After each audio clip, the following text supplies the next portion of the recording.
Olha, eu não quero surpreender ninguém assim com o gosto de caminhar na contramão, embora não tenha nenhum receio em fazê-lo, quando necessário. Mas primeiro que houve sim uma grande surpresa, mas a surpresa foi positiva. Se imaginava que fosse bem maior a presença da extrema-direita. Houve um avanço, inclusive, da direita democrática. A extrema-direita ela cresce um pouco, não cresce muito, vai ter ali em torno de 130 deputados e 720.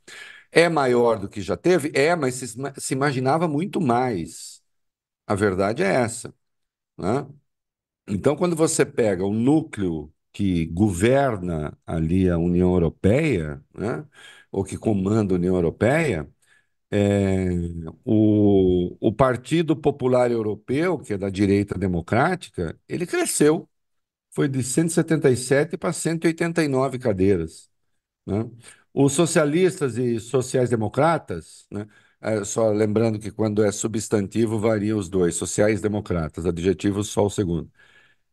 De 189 para 135, não é uma perda importante. Aí sim, o Renovar a Europa, que é o núcleo, e aí essa queda se deve principalmente ao desempenho da França, né?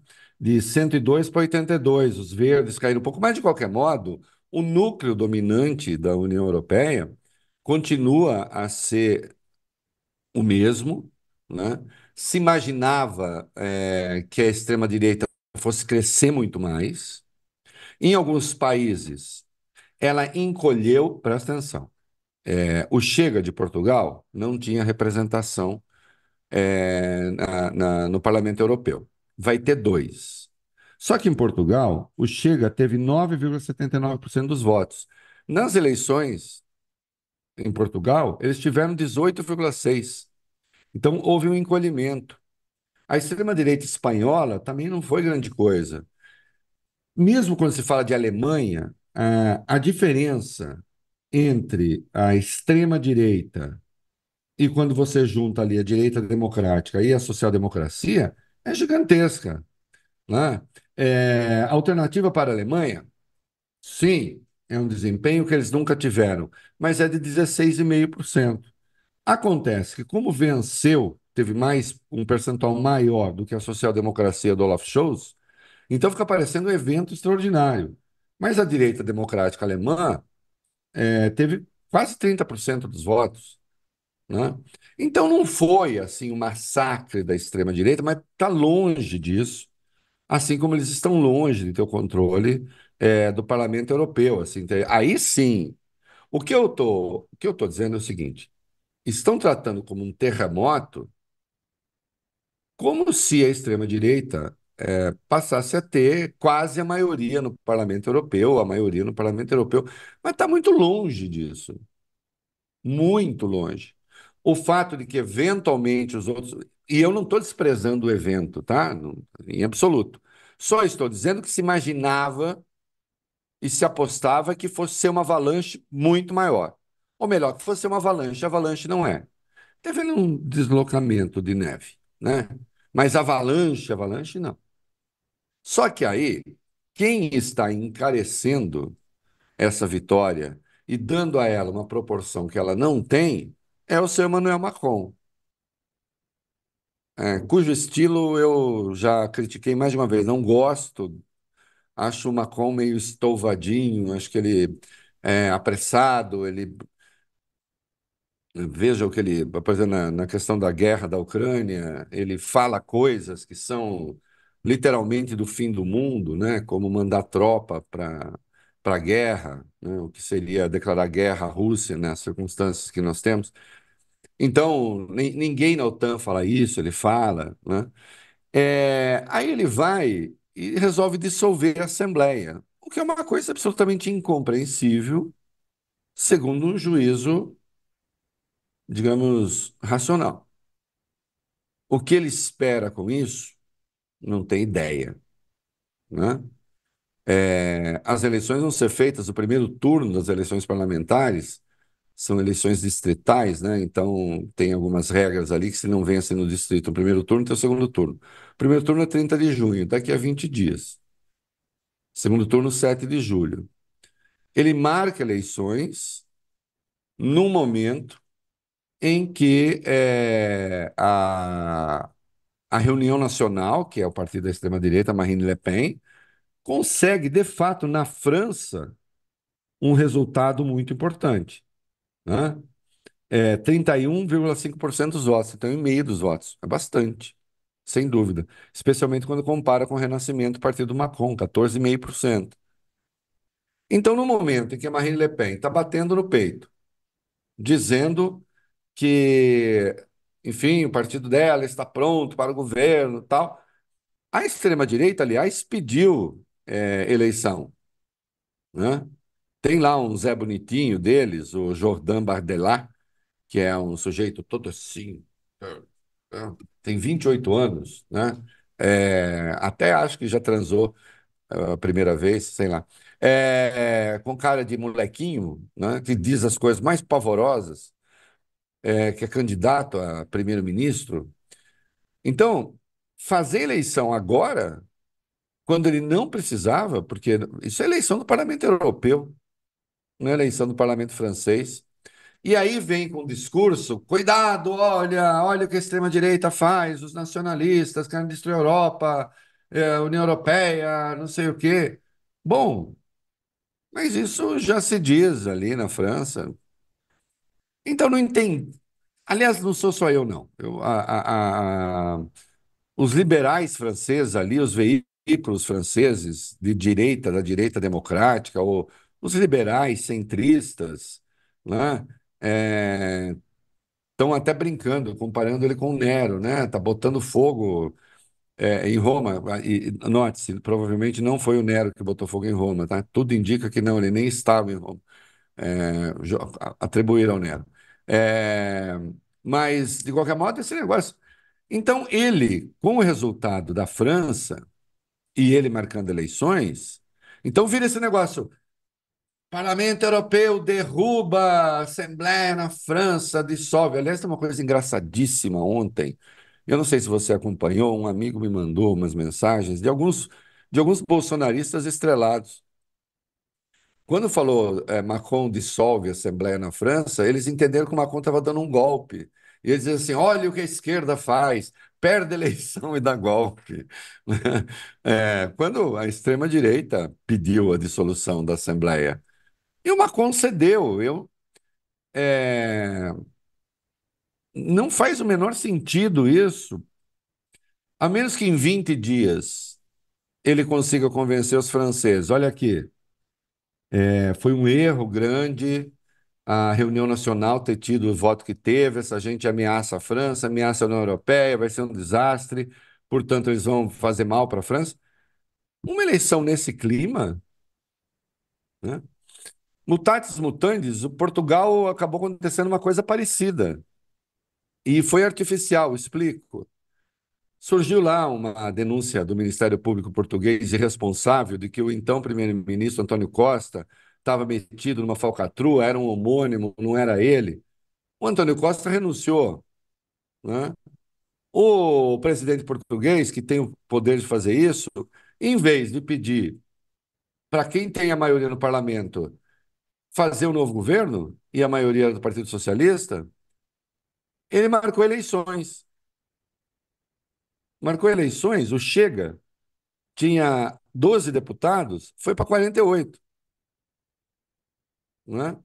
Então você marca a eleição no momento em que uma determinada força está sob alvo sem precisar. Tanto era artificial esse crescimento do Chega que agora na eleição europeia eles tiveram 9,79%. E o Partido Socialista Portugal elege 21 deputados, o Partido Socialista elegeu 8. A Aliança Democrática, que está no governo, elegeu 7, né? E o Chega apenas 2. Se o Chega tivesse tido o mesmo desempenho que teve nas eleições, seriam 4, sei lá, né? Então o Chega encolheu, teve praticamente a metade dos votos que teve na eleição. Você não pode marcar uma eleição quando não é necessário, né? Menos que seja obrigatório, num momento como esse. Eu não sei o que o Macron espera. Se ele acabar se dando bem, o que eu duvido, vai ser um acontecimento político a ser explicado. Na linha assim, vou mostrar para os franceses o que foi que eles fizeram. Olha o absurdo que vocês fizeram. Tá bom, então se dissolve a Assembleia. Bom, se os franceses repetirem o comportamento eleitoral que tiveram, embora sejam eleições diferentes, mas para o Parlamento Europeu, corre o risco do reunião nacional reivindicar a formação do novo governo, né? Estou dizendo, eles têm lá presidente, essa na eleição presidencial, né? É, reivindicar o primeiro-ministro, né? Então, é uma aposta muito arriscada essa do Macron, um pouco incompreensível. Não sei se está jogando muito adiante, eventualmente entrega a reunião nacional, passa a ter primeiro-ministro, demonstra que é inviável e depois ele, não sei, nas eleições presidenciais o reunião nacional está mais fraco. Não sei qual foi a jogada do Macron. Eu ainda estou com a metáfora que estão usando, os liberais franceses estão usando para ele, que é botou fogo no circo, né? Foi o Nero do próprio circo. Então, e aí, essa, essa derrota dele na França contaminou um pouco o resultado como um todo, que não foi desastroso, mas muito longe de ser desastroso, embora a extrema-direita tenha crescido. Mas isso já se dava como certo, né? Isso já se dava como fatal. Se imaginava que fosse muito mais. Há países em que a esquerda avançou, né? Dinamarca, Finlândia, Suécia. Na Holanda, extrema-direita segunda força, mas menor do que se imaginava, né? E na Alemanha, insisto, né? O Olaf Scholz, partido dele, ter conseguido 14% e os neonazistas, 16,5%, eles dizem que não são neonazistas, eles são, da alternativa para a Alemanha, realmente é um pouco vexaminoso, mas são 16,5% só, né? Ah, é mais do que já era. Eu sei que é mais do que já era. Mas a ascensão da extrema-direita era esperada. A questão é saber, ela aconteceu na proporção que se imaginava que fosse acontecer? E a resposta é não, né? Por isso até vim de vermelho, né? Para homenagear meus colegas de esquerda, de centro-esquerda. Você viu essa reação do Bolsonaro, ele celebrando e falando que o recado está sendo dado e vai atingir outros lugares. Não, Fabiola, eu não posso usar a imagem que habitualmente se usa aqui, Bolsonaro. Ele vive, digamos assim, lutando para obter benefícios de instrumentos alheios. O povo diz isso com uma metáfora um pouco mais grosseira, né? O, tem reflexo. Veja, a extrema-direita está em ascensão, sim, no mundo inteiro. Precisa ver se as coisas acontecerão na velocidade que eles esperam. Essa coisa do Ciro Nogueira, tic-tac, tic-tac. A Argentina, até parece que a Argentina está. Nós vamos falar, até parece que está muito bom para economista tarado. Precisa ver o povo como está vivendo lá, né? Então, e o mundo, e agora, não sei o quê. Enfim, eu posso falar para o Ciro Nogueira, bom, ela é minoria em todos os lugares. Na França, conseguiu esse desempenho, né? Vamos ver, de qualquer modo, a Marine Le Pen tem conseguido eleger muitos presidentes franceses, né? Porque se unem contra ela. É, Em nenhum desses lugares, na Hungria, até na Hungria, a extrema-direita não se deu bem, perto do que poderia, do Orbán. O Orbán teve menos votos que se imaginava, né? Então, eles estão tratando como se, em todos os países europeus, a extrema-direita que eles representam fosse governo. É mentira.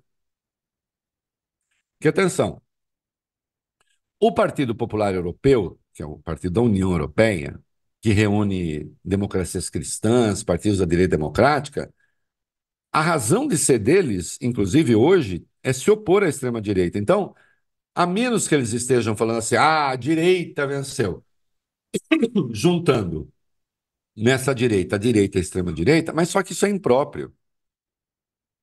O Bolsonaro representa aquilo que é a minoria do Parlamento Europeu. Aquilo que o Bolsonaro representa, aquilo que o Ciro Nogueira representa, no Parlamento Europeu tem coisa de 130 votos, 135 no máximo, não é? É isso que eles representam. Então, há uma leitura, eu acho, precipitada, exagerada, de parte da imprensa, inclusive da imprensa preocupada com essa ascensão, né, da extrema-direita, e eles estão embarcando nessa. Fica parecendo que aquilo que Bolsonaro representa venceu a eleição no Parlamento Europeu. Isso é falso. Basta ver os números. Basta ver os números. Aquilo que Bolsonaro representa na Alemanha teve 16,5% dos votos. Tomara que o bolsonarismo venha a ter 16,5% dos votos no Brasil. Infelizmente, eles têm muito mais. Entende? Aquilo que Bolsonaro representa obteve na França 31,5% dos votos. Hum? Se aqui fosse 31,5%, eu até estava feliz. Infelizmente, é mais. Aquilo que Bolsonaro representa é, ficou em terceiro lugar nos países Dinamarca, Finlândia, Holanda. Não, Holanda foi em segundo. Suécia, Holanda foi em segundo, mas com coisa de 17%. Entendeu? Então, aquilo que Bolsonaro representa não ganhou eleição em nenhum desses lugares. Ah, sim. E a Itália, a Meloni, obteve, sim, uma votação expressiva. O partido dela liderou, está em primeiro, né? É uma neofascista? É uma neofascista. Por enquanto, se comportando razoavelmente bem, né? Daqui a pouco vão começar a falar que ela não é autêntica, né? Que ela também não é assim, ela não é a fascista que eles esperavam. Quer dizer, ela é, mas ela não tem se comportado como tal, né? Então, tomara, eu ia adorar se a extrema-direita que o Bolsonaro representa, se tivesse aqui no Brasil o desempenho que a extrema-direita teve no mundo não foi tão forte assim. Insisto. A maior do que já foi. Sim, maior do que já foi, porque nós estamos falando de neonazistas e neofascistas. Não estamos falando de forças quaisquer. Isso é grave? Eu acho muito grave. Eu acho que há partidos aqui que não deveriam nem ser legais, né? É, porque são abertamente xenófobos, é, enfim, caudatários do nazismo, né? E do fascismo, e, no entanto, estão aí. Então, tem essa ascensão, né? Que, chovendo molhado, as redes permitiram e possibilitaram, e também aqui no Brasil. Agora, não foi isso tudo. Agora, claro, eles vão fazer isso aqui, eles vêm fazendo isso, eles comemoraram a vitória do Milei como se fosse deles. Agora, eles comemoram, porque, na verdade, o que se está comemorando aí é o desempenho da Reunião Nacional. O Reunião Nacional é um partido caudatário do nazismo, né? Eles são caudatários da República de Vichy.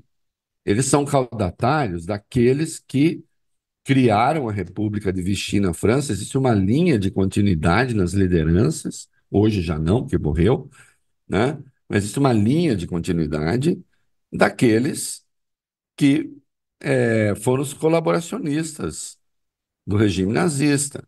Então, o que aconteceu com a França na Segunda Guerra? É bom lembrar. Uma parte foi ocupada e a outra parte não precisou ser ocupada, porque aqueles que governavam a França conseguiam ser mais violentos, mais antissemitas e mais do que os próprios nazistas.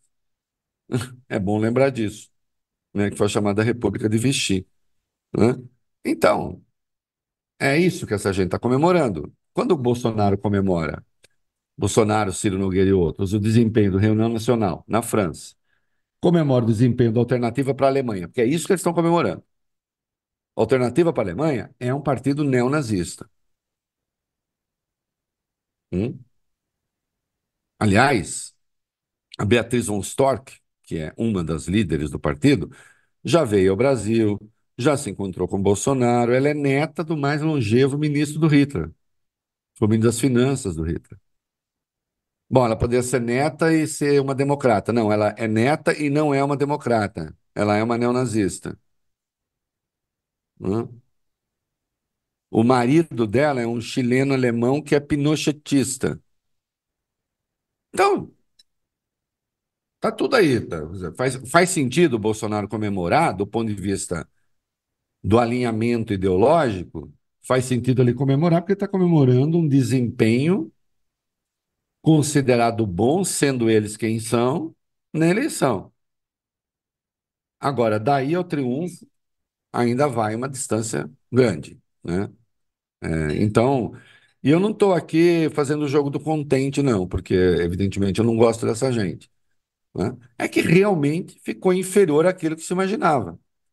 Quem sabe seja o começo de uma certa mudança e tal. A exceção é a França. Eu nem coloco a Alemanha como exceção, porque eu acho que o desempenho da alternativa para a Alemanha está esperado. A exceção é a França, que também, veja só, a Marine Le Pen vem criando dificuldades faz tempo. Faz tempo que a Reunião Nacional está aí, tentando. Quem fez o gesto que me parece destrambelhado é o Macron, que não precisava ter misturado a eleição do Parlamento Europeu com a eleição francesa. Ele misturou. Vai que no dia 31 nós estejamos aqui eu falando, e olha, e o Macron conseguiu ver mais longe do que nós, porque ele conseguiu, né? A reunião nacional teve muito menos votos. Eu não sei. Tomara que aconteça. Ó, quem Mas acabou que de... foi? Hum. Diga. Não, acabou de postar a presidente do PT, a Gleisi Hoffmann, que a gente falou sobre aqui a postagem de Bolsonaro, do Ciro Nogueira. O pessoal da esquerda não tinha colocado ainda muitas coisas nas redes a respeito das eleições, da disputa lá na União Europeia, e a Gleisi colocou agora. O crescimento dos extremistas de direita nas eleições do Parlamento Europeu, nitidamente na França e na Alemanha, é mais um sinal de alerta para o campo democrático. Além de combater a rede de mentiras do novo fascismo, os governos democráticos precisam responder às demandas reais da população, garantir vida digna, emprego e renda, trabalhar pela paz e cooperação entre os povos e países é o caminho para deter os inimigos da democracia e da justiça social em todo o mundo. Está aqui o posicionamento da presidente do PT sobre o Parlamento Europeu. Olha, deixa eu dizer uma coisa. Eu não discordo do conteúdo do texto, né? Evidentemente, o crescimento da extrema-direita realmente é muito ruim. Um bom caminho para evitá-lo é o crescimento, não sei o que e tal. Eu só acho que se presidisse um partido de esquerda, né, eu ia dizer que aquilo que eu realmente acho, né? É preocupante, mas o triunfo das forças democráticas foi evidentemente esmagador. De novo, mesmo nesses tempos. Então, acho que tem faltado à esquerda brasileira uma leitura um pouco mais complexa, né, da política, né? É, porque eu insisto, realmente eu não acho que houve é, esse avanço tão importante assim, embora importante, sem dúvida, né? Quando ela diz é uma advertência que fica, é uma advertência para quem? Se a Gleisi acha que, fazendo essa observação, ela vai seduzir os centristas, seduzir não, ela vai atrair os centristas ou não sei o quê, não vai, né?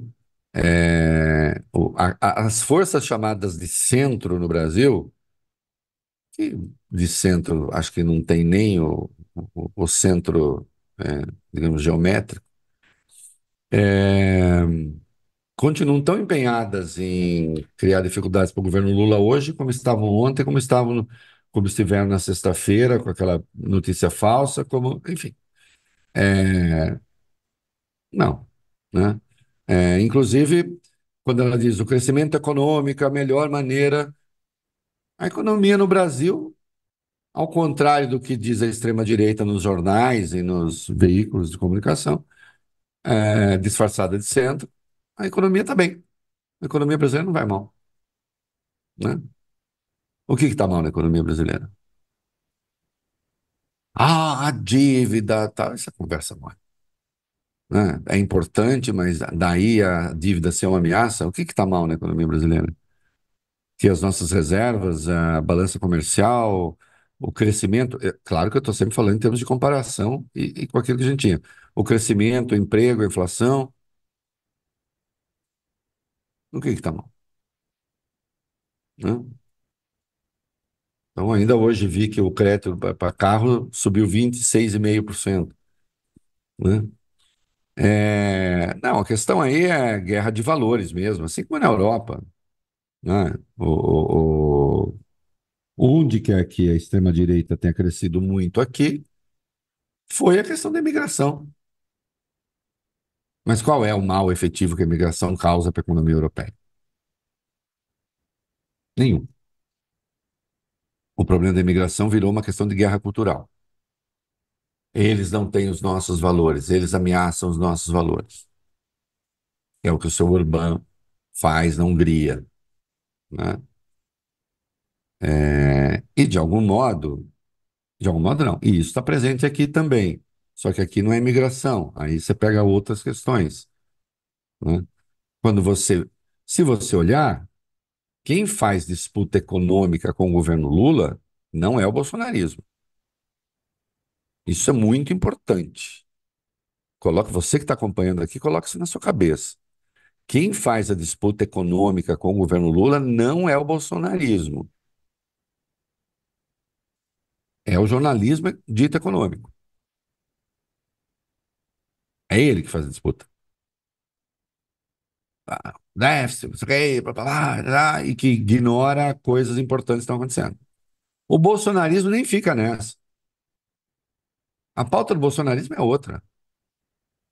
A pauta do bolsonarismo é pauta de costumes, é guerra cultural, é guerra de valores. Tem nada a ver. E nisso a imprensa nem entra, porque ela tende a ser, tende nesse particular, ela tende a estar até à esquerda do Lula, né? Essa mesma imprensa ultraliberal em economia, que não reconhece nada, por ela a pauta do aborto avançaria muito e não sei o que e tal. O Lula não entra nessa, porque se entrasse nessa seria realmente suicida, né?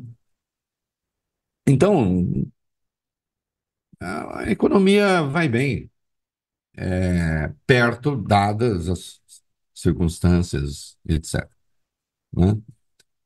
Agora, é preciso reconhecer, eu acho que é preciso dar essa vitória da extrema-direita na Europa, no Parlamento Europeu, vitória, a esse desempenho da extrema-direita, a sua devida dimensão.